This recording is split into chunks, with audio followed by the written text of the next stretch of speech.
Welcome to top news. మంగళగిరిలోని Janasena party ప్రధాన కార్యాలయంలో పవన్ కళ్యాణ్ సమక్షంలో పిఠాపురం నియోజకవర్గం నుంచి పలువురు పార్టీలో చేరారు. ఈ సందర్భంగా జనసేనాని పవన్ కళ్యాణ్ ఆసక్తికర వ్యాఖ్యలు చేశారు. పిఠాపురంలో తనను ఓడించే బాధ్యతను చిత్తూరు జిల్లాకు చెందిన పెద్దిరెడ్డి అబ్బాయి మిథున్ రెడ్డి తీసుకున్నాడట అని వెల్లడించారు. వాళ్లు పోటీ చేసే నియోజకవర్గాల్లో ఇతరులను రానివ్వరు. స్థానికుడు అయ్యి ఒక బీసీ యాదవ్ వర్గానికి చెందిన యువతికి అవకాశం ఇస్తే అతనిని ఓడించి ఇబ్బందులు పెట్టారు. అలాంటి వారు మాత్రం ఇక్కడికి వచ్చి రాజకీయాలు చేస్తారంట అని విమర్శించారు. ఎవ్వరూ మన సహజ వనరులను ఎవ్వరూ దోపిడీ చేయకుండా అవసరం మేరకు తీసుకునేలాగా అడ్డగోలుగా తవ్వేయకుండా ఎక్కడో కాకినాడ నుంచి వచ్చి ఒక మాఫియా డాన్ వచ్చి పిఠాపురాన్ని భయపెడతానంటే దానికి నేను అండగా నిలబడి అంటే మీకు ఇప్పుడు పెద్దిరెడ్డి గారి అబ్బాయి మిథున్ రెడ్డి గారు సంపూర్ణంగా నన్ను నిలువరించే బాధ్యత ఆయన తీసుకున్నారంట. అంటే ఇది ఎందుకు చెప్తున్నానంటే ఒక సందర్భంలో నేను ఆయన ఢిల్లీలో కలిసాను. ఆ మాటల సందర్భంలో ఆయన అన్న మాటలు ఏంటంటే వాళ్ళ నియోజకవర్గంలో చిత్తూరులోని వాళ్ళ పీలేరు నియోజకవర్గంలో మేము ఎన్ని కష్టాలు పడైనా సరే ఎంతమంది ఎదిరించైనా సరే మేము బయట వాళ్ళని రానివ్వండి, మేమే కాపాడుకుంటాం మా నియోజకవర్గాన్ని. ఇంకెవరిని రానివ్వరు. అక్కడ మన పార్టీ కోసమే పోయినసారి ఒక యాదవ సమూహాలకి చెందిన సామాజిక వర్గానికి చెందిన ఒక యువకుడు మన పార్టీ తరఫున పోటీ చేస్తే పాపం చాలా భారీగా నామినేషన్ వేశారు. కానీ ఎలక్షన్లో ఓడిపోయారు. మీ ఓట్లు బాగానే వచ్చినాయి. కానీ మొన్న ఈ మధ్యన ఆయన మన పార్టీ నుంచి వెళ్ళిపోయారు. వచ్చిన ఎలక్షన్లు అయిపోయిన తర్వాత. కానీ సొంతగా పార్టీ పెట్టి ఆయన ముందుకు వెళ్దామంటే ఆయన మీద దాడి చేశారు. ఇదే మిథున్ రెడ్డి గారు. ఈ రోజున జగన్ గారేమో బీసీలకు మేము అండగా ఉంటామని చెప్తారు. బీసీలకు అండగా ఉంటామంటే మేము మెతుకులు పడేస్తాం, మీరు ఏరుకోండి. 60 పైచిలుకు సీట్లుంటే 40 పైచిలుకు సీట్లు ఒక్క సామాజిక వర్గానికి ఇచ్చారు రాయలసీమ. వీళ్ళు కూర్చోబెట్టి బీసీ అండగా ఉంటామని చెప్తారు. వీళ్ళు క్లాస్ వారి గురించి మాట్లాడతారు. నాకు జగన్ రెడ్డి గారి మీద కానీ మిథున్ రెడ్డి గారి మీద నాకు వ్యక్తిగతంగా నాకు కోపాలు లేవు వీళ్ళ మీద. ఇంకెవరు రాజకీయాల్లోకి రాకూడదు. నేను ఉన్నది దశాబ్దం నుంచి నేను పోరాడుతూ ఉన్నాను. 4 దశాబ్దాలు ఉన్న తెలుగుదేశం పార్టీకి కూడా నేను అండగా ఉన్నాను. అలాంటిది నన్ను ప్రజాస్వామ్యంలోకి నేను ఒక ఎమ్మెల్యే అయితే రాష్ట్రానికి మేలు తప్ప అది ఎవరికి హాని కాదు. రాష్ట్రంలో నాలాంటి గొంతుకులు ఉండకూడదు. నా కోసం 100 కోట్లు 150 కోట్లు ఓటుకి ₹1,00,000 ఇచ్చుకునేయమని, కుటుంబానికి ₹1,00,000 ఇచ్చుకునేయమని స్థాయిలో మాట్లాడుతూ ఉన్నారు. అంత డబ్బు ఉంది వాళ్ళ దగ్గర. ఎక్కడి నుంచి వచ్చింది ఆ డబ్బు? మద్యపానాన్ని నిషేధిస్తామని చెప్పి ఒక సీఎం సారా వ్యాపారి స్థాయికి వెళ్ళిపోయాడు. జేపీ వెంచర్స్ అనే ఒక కంపెనీకే మొత్తం ఆంధ్రప్రదేశ్లో ఉన్న మొత్తం సమగ్రంగా ఉండే ఇసుక రీచ్లన్నీ ఒకళ్ళ కింద వెళ్ళిపోయాయి. అది మిథున్ రెడ్డి గారి కుటుంబీకులు. ఇంత డబ్బు పేరుకుపోయి వాళ్ళ దగ్గర ఏం చేయాలో తెలియక కొట్టుకుంటున్నారు వాళ్ళు. నేను వాళ్ళతో ఏం ఛాలెంజెస్ ఏం చేయట్లా. నాకు వాళ్ళ డబ్బు తాలూకు శక్తి నాకు బాగా తెలిసిన వాళ్ళు. నేను ఒకటే కోరుకుంటాను, నిజంగా తల్లి దీవెన కనుకే ఉంటే మీ అందరి ఆశీస్సులు ఉంటే మనిషికి 1,00,000 పంపించినా 1,00,000 పంచినా అది పనిచేయదు. జనసేన గెలుస్తుంది.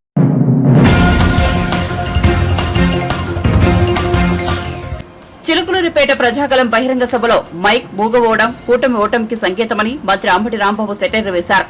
ఆయన మీడియాతో మాట్లాడుతూ దేశ ప్రధాని హాజరైన సభకు మైకుకు కూడా సరిచూసుకోలేని వారు ఇక రాష్ట్రాన్ని ఏం పరిపాలిస్తారంటూ ఎద్దేవా చేశారు. చిలుకలూరిపేట కూటమి సభ అటర్ఫ్లాప్ అయిందని అన్నారు. 2014లో ఇదే కూటమి అధికారంలోకి వచ్చి రాష్ట్రాన్ని ఎంత ఆగం చేస్తుందో అందరికీ తెలుసునని అన్నారు. ప్రజాకాలంలో కుర్చీలు అన్ని ఖాళీగా దర్శనమిచ్చాయని కామెంట్ చేశారు. ఆ సభ తర్వాత టీడీపీ అధినేత చంద్రబాబు దత్తపుత్రుడు పవన్ కళ్యాణ్ అభద్రతాభావంలో ఉన్నారని తెలిపారు.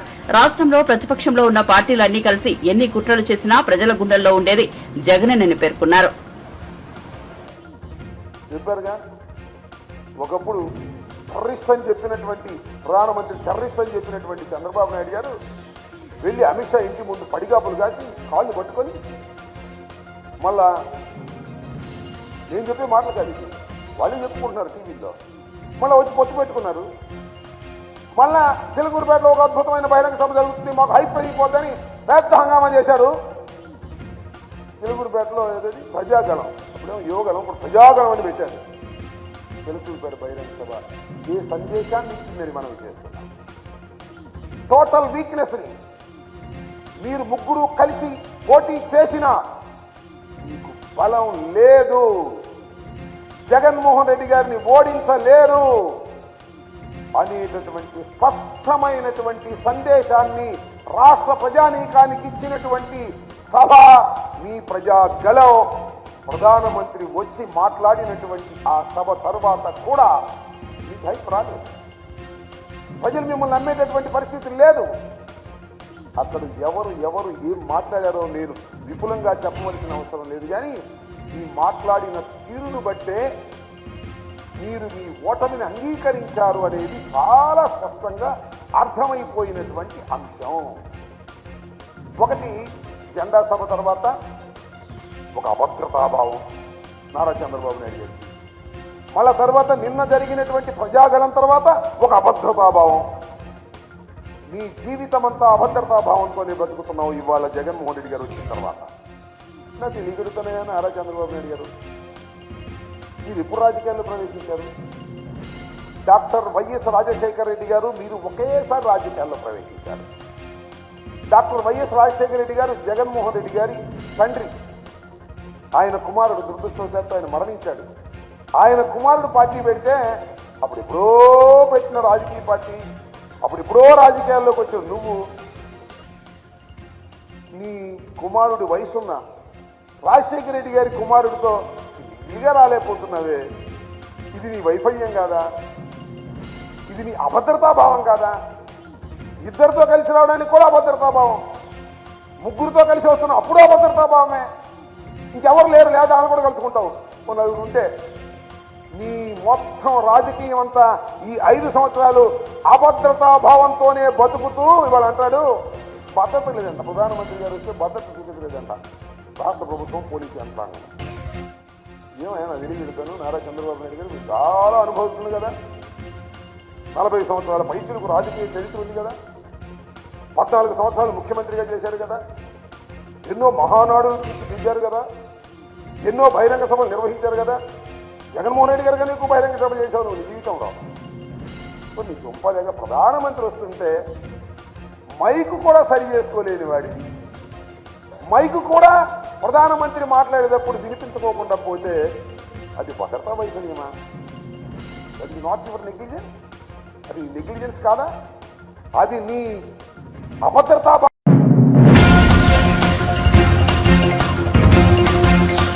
తిరుమల శ్రీ వెంకటేశ్వర స్వామి వారిని మలయాళీ సూపర్ స్టార్ మోహన్ లాల్ దర్శించుకున్నారు. మంగళవారం ఉదయం వీఐపీ విరామ సమయంలో శ్రీవారిని దర్శించుకున్న ప్రముఖ సినీ కథానాయకుడు మోహన్ లాల్ కు టీటీడీ అధికారులు దర్శన ఏర్పాట్లు చేసి ఆ తర్వాత తీర్థ ప్రసాదాలను అందజేశారు. శ్రీవారి దర్శనార్థం పలువురు సినీ ప్రముఖులు క్యూ కట్టారు. చిత్ర అయ్యప్ప శర్మలు, రాజీవ్ కనకాల, సుమా కనకాల కుటుంబ సభ్యులు స్వామివారి సేవలో పాల్గొని మొక్కులు చెల్లించుకున్నారు. దర్శనం అనంతరం రంగనాయకుల మండపంలో వేద పండితులు ఆశీర్వచనం అందించగా ఆలయ అధికారులు శ్రీవారి తీర్థ ప్రసాదాలు అందజేసి పట్టు వస్త్రంతో సత్కరించారు.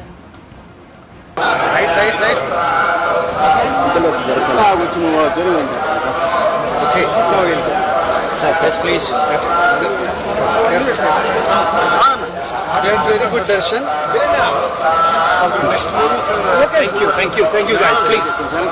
Sir, temple photo, sir, please. We'll talk later. Okay, sir, temple photo. Sir, temple photo, please. Sir, one minute, sir.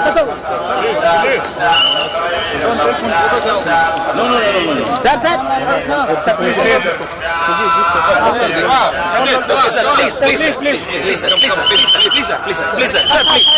Sir, please.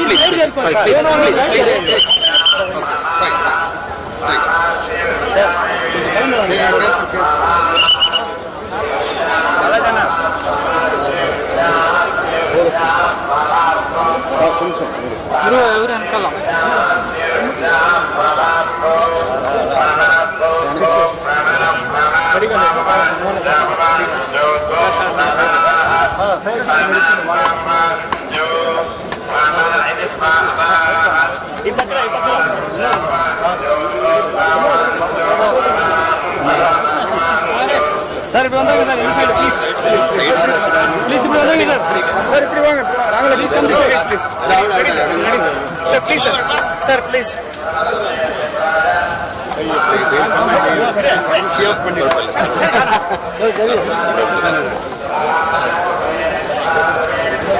Sir, please leave him, sir, please.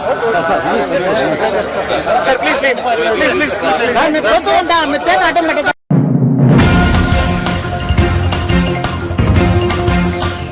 ఏపీలో ఎన్నికల నిబంధనలు అమలు కావడం లేదని మాజీ ఎన్నికల కమిషనర్ నిమ్మగడ్డ రమేష్ కుమార్ అన్నారు. కోనసీమ జిల్లా జొన్నాడ చెక్పోస్ట్ వద్ద వైఎస్ఆర్సీపీ కటౌట్ ఎందుకు తీయలేదని ప్రశ్నించారు.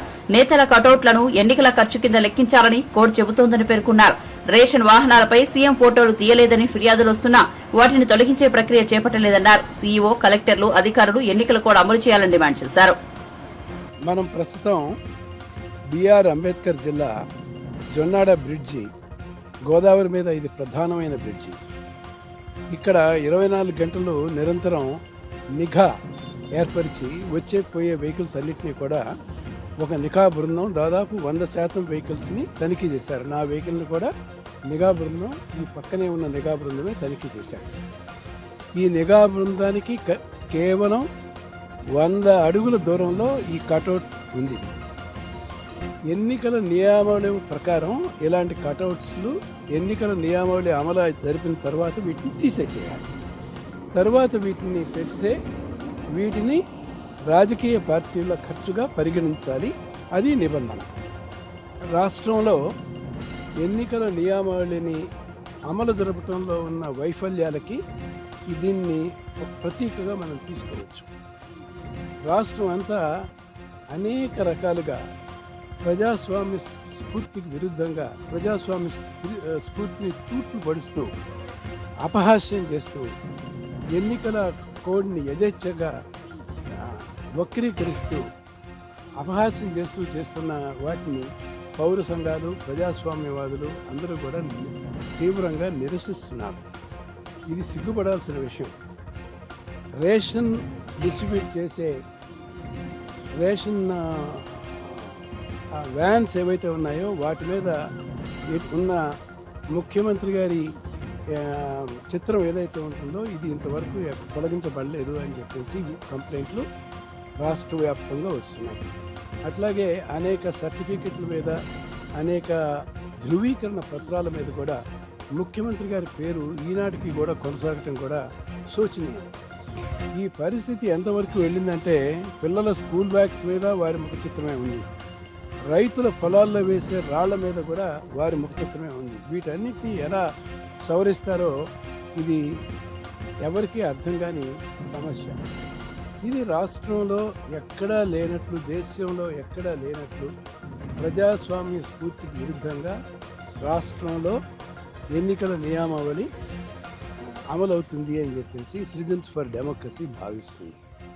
ఇప్పటికైనా రాష్ట్ర ఎన్నికల అధికారి, జిల్లా అధికారులు, దీన్ని అమలు చేయాల్సిన బాధ్యతాయుతమైన అధికారులు స్వతంత్రంగా, ధైర్యంగా, స్ఫూర్తిదాయంగా ఇప్పుడైనా కూడా వ్యవహరించండి.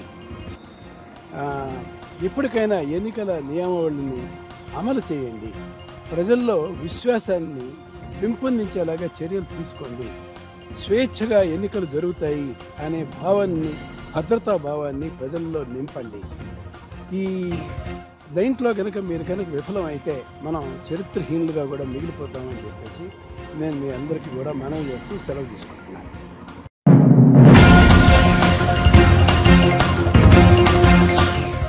నాకు మల్కాజ్గిరితో ఏం సంబంధమని ముఖ్యమంత్రి రేవంత్ రెడ్డి ప్రశ్నిస్తున్నారు. అలాంటప్పుడు ఆయన కూడా కాంగ్రెస్ అభ్యర్థిగా ఈ ప్రాంతం వాడిని నిలబెట్టాలి, లేదంటే ఆయన సంగతి చెబుతానని బీజేపీ లోక్సభ అభ్యర్థి ఈటెల రాజేందర్ హెచ్చరించారు.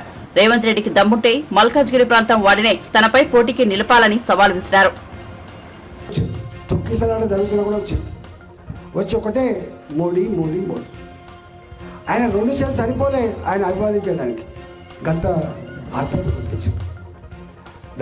దానికి ఆయన చెప్పిన మాట ఏంటంటే, కింద దిగిన తర్వాత ఇంత గొప్ప ప్రేమను నేను ఎక్కడ చూడలే, తెలంగాణ ప్రజలకు నా సల్యూట్ అని చెప్పాను.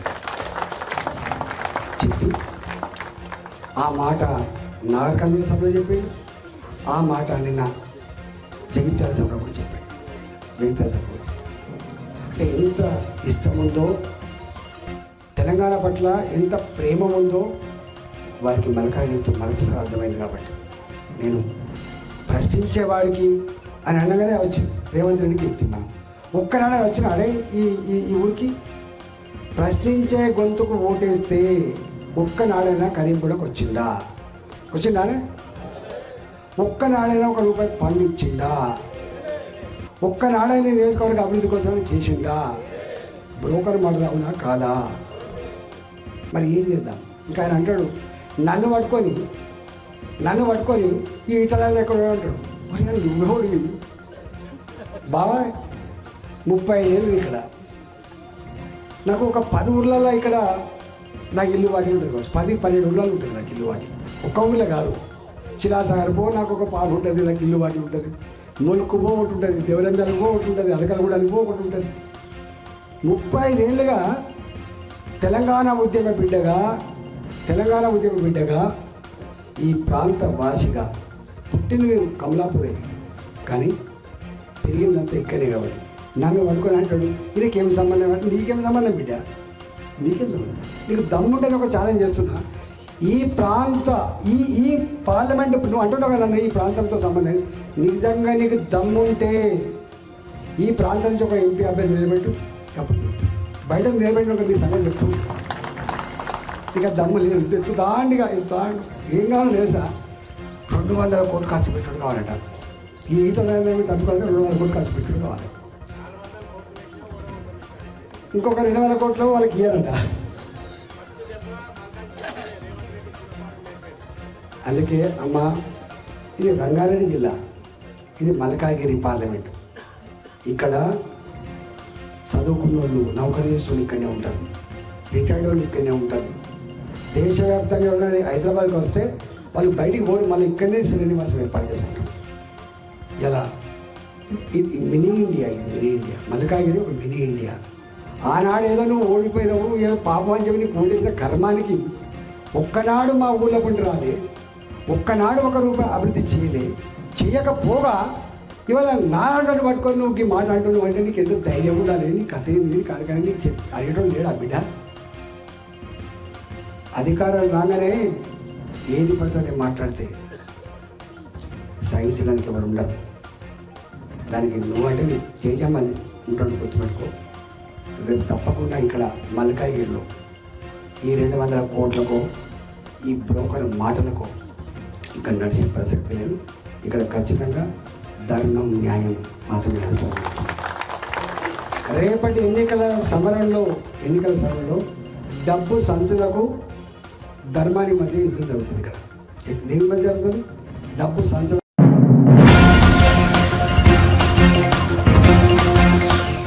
ఎస్బీఐ మాజీ డీఎస్పీ ప్రణీత్ రావు ఆధారాల ధ్వంసం కేసుకు సంబంధించి ఫోన్ ట్యాపింగ్ వ్యవహారంతో తనకు ఎలాంటి సంబంధం లేదని మాజీ మంత్రి బీఆర్ఎస్ నేత ఎర్రబెల్లి దయాకర్ రావు పేర్కొన్నారు.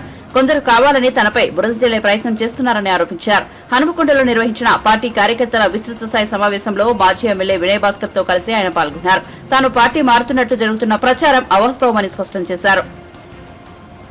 రౌతు మారేస్తారు, బీజేపీ వాళ్ళైనా కాంగ్రెస్ పార్టీ వాళ్ళైనా అనేది తప్పులేదు. నా మీద కూడా ఇవాళ ఉదయం నుంచి అదే మోగుతాను. నేను పార్టీ వదిలిపెట్టే ముచ్చటే లేదు, ఈ పార్టీని కాపాడుకున్నందుకే సిద్ధంగా ఉన్నా, ఏ పార్టీలో పోయే ముచ్చటే లేదు. క్లియర్గా చెప్తున్నాం, టీఆర్ఎస్ పార్టీనే మళ్ళా అధికారాన్ని, బీఆర్ఎస్ పార్టీని అధికారాన్ని తీసుకొచ్చేందుకే ముందడబడి పనిచేస్తా. కార్యకర్తలకు ఈ కష్టకాలం నేను ఎన్నో చూశాను ప్రతిపక్షంగా, చాలా మంది ప్రతిపక్ష ముఖ్యమంత్రులు కూడా చూశాను, చాలా మందిని ఎదుర్కొన్నాను. నన్ను రాజశేఖర రెడ్డి ఎంత ఇబ్బంది పెట్టినా మీకు తెలియదా? నా వర్ధన్నపేటను నువ్వు రాకపోతే ఎస్సీ రిజర్వేషన్ చేస్తా అన్నాడు, నీకు ఎక్కడ నిలబడకుండా చేస్తా అన్నాడు. పోతామే అనుకున్నా, నేను పోలే. ఎంపీగా ఉన్నప్పుడు నన్ను ముందే ప్రయత్నం చేసిండు, ఎమ్మెల్యే ఉన్నప్పుడు ముందే ప్రయత్నం చేసిండు, నేను పోలే. మళ్ళీ నేను పాలకుర్తి ప్రజలు నన్ను గెలిపించాను 3 సార్లు. ఎన్ని ఇబ్బందులు వాళ్ళు ఫోర్స్ చేసినా, ఎన్ని ఇబ్బందులు పెట్టినా రాష్ట్రం కానీ కేంద్రం కానీ పోయే ముచ్చట్లేదు.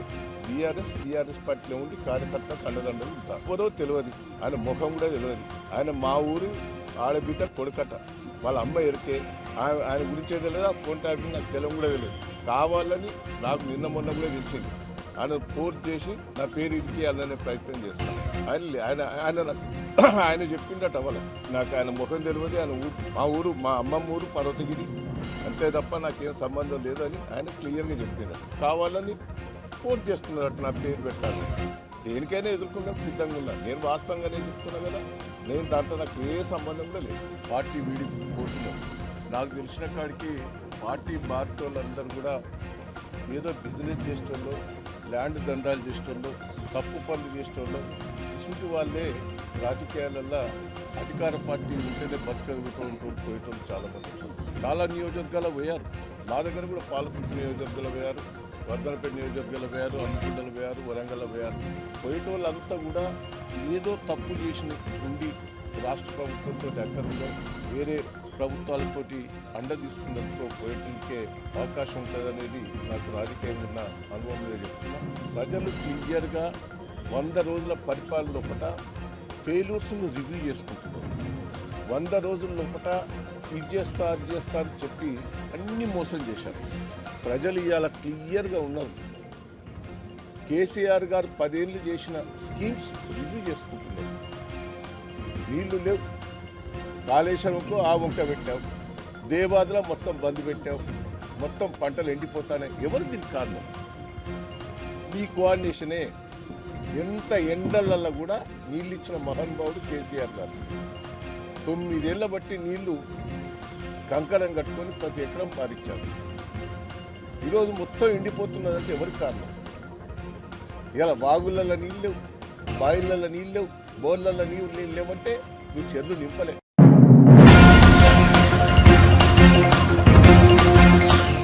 ప్రతి నెల 5-6 వేల కోట్లు అప్పు చేసే జగన్ జనవరిలో అదనంగా 2.5 కోట్లు అప్పు చేసి అంతకు మించి ఖర్చు చేశారని టీడీపీ అధికార ప్రతినిధి నీలాయపాలెం విజయ్ కుమార్ వెల్లడించారు. రాష్ట్ర ప్రభుత్వం అప్పులు చేస్తున్న ఖర్చులకు పొంతన ఉండటం లేదని ఆయన పేర్కొన్నారు. జనవరి నెలలో 8,000 కోట్లు అప్పు చేస్తే 10,000 కోట్లు ఖర్చు ఎలా జరిగిందో ముఖ్యమంత్రి జగన్ సమాధానం చెప్పాలని విజయ్ కుమార్ నిలదీశారు. ఏ కాంట్రాక్టర్లు అస్మదీయుల చెల్లింపుల కోసం ఈ ఖర్చు చేశారని ప్రశ్నించారు.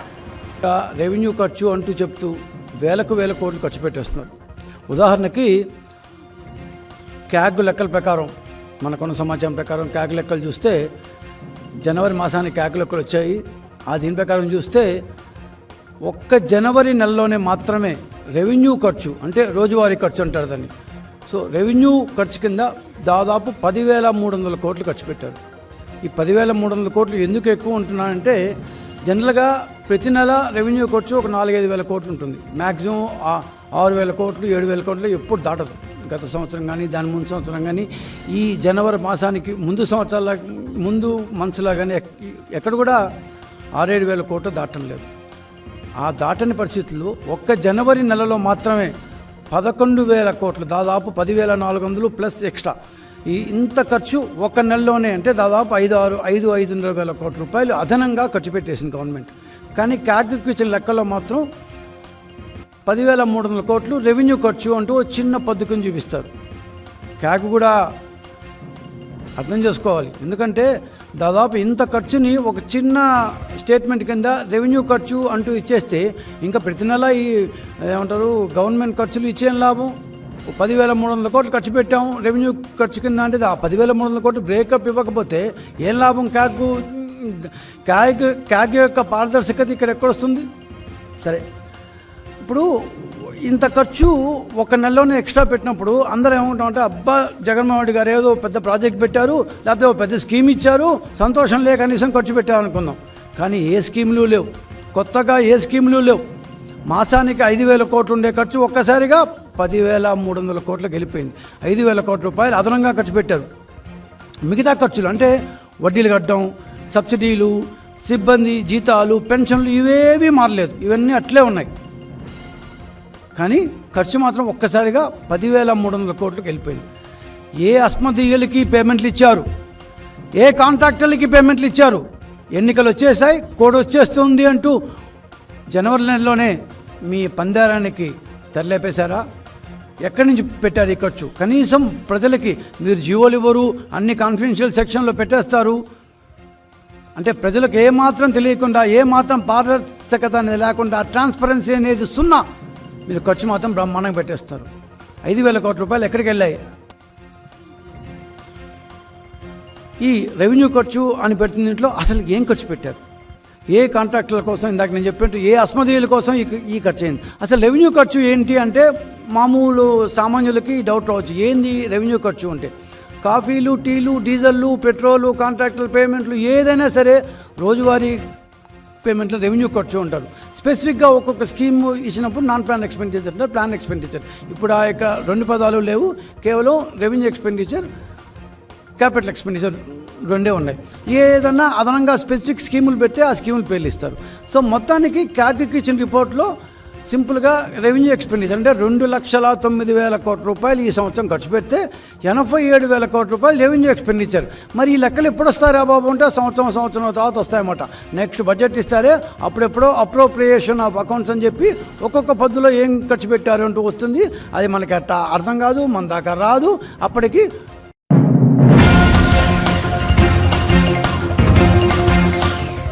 జనసేనాని పవన్ కళ్యాణ్ కీలక ప్రకటన చేశారు. కాకినాడ లోక్సభ స్థానం నుంచి పోటీ చేసే జనసేన అభ్యర్థిని ప్రకటించారు.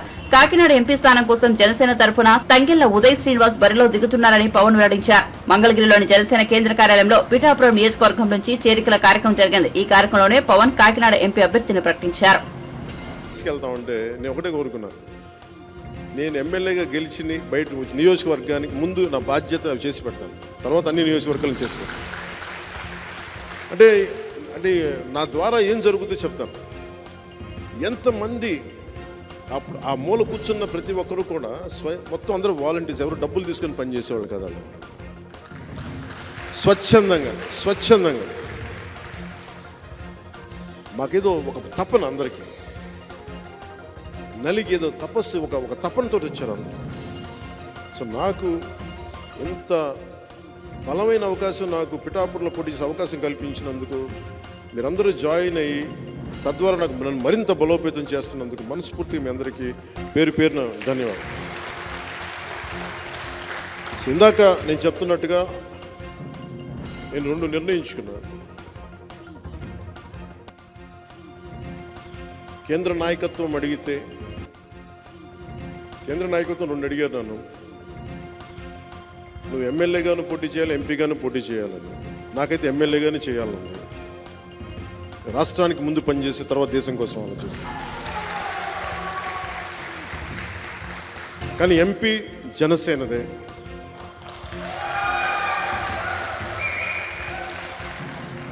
ఉదయ్ నా కోసం ఇంత త్యాగం చేశాడు కాబట్టి ఉదయ్ని ఎంపీ క్యాండిడేట్గా పంపిస్తాను.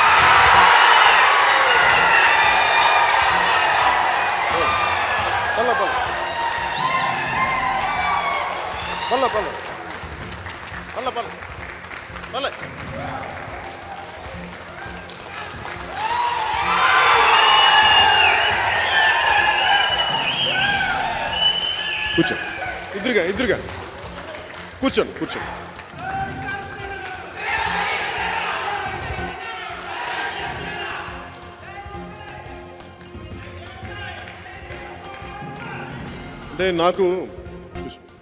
అంటే నాతోటి నన్ను వద్దనుకొని వెళ్ళిపోయిన వాళ్ళు తప్ప నేను ఎవరిని వద్దనుకోలేదు జీవితంలో ఇప్పుడు దాకా. ఒకసారి నా స్నేహం, నా ప్రేమ చూసిన తర్వాత నన్ను ఎవరికి వదలబోతే మా మహేందర్ రెడ్డి గారు మన జనసేన పార్టీ వైస్ ప్రెసిడెంట్. నేను పిఆర్పి నుంచి యూత్ వింగ్లో ఉండి ఆ రోజు నుంచి ఈ రోజు దాకా నేను ఓడిపోయినా ఏమైనా కింద పడ్డా మీద పడ్డా నా పక్కన ఉండిపోయాను.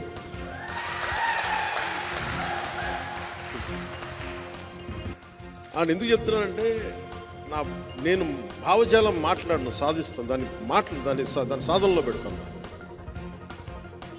సో ఇది కాకినాడ పార్లమెంటు భారీ మెజారిటీతో గెలవాలి. ఉదయ్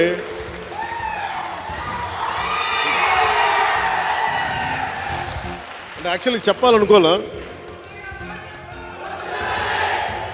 అంటే ఉదయ్ లేదు మావాడు నాకు ఎసరు పెట్టకపోతే భవిష్యత్తులో సరదాగా లేదు. నాకు ఒక బ్రదర్ లాంటి తను, తమ్ముడు లాంటి నాకు. అందుకనే కదా పవన్ కళ్యాణ్ అయ్యాడు.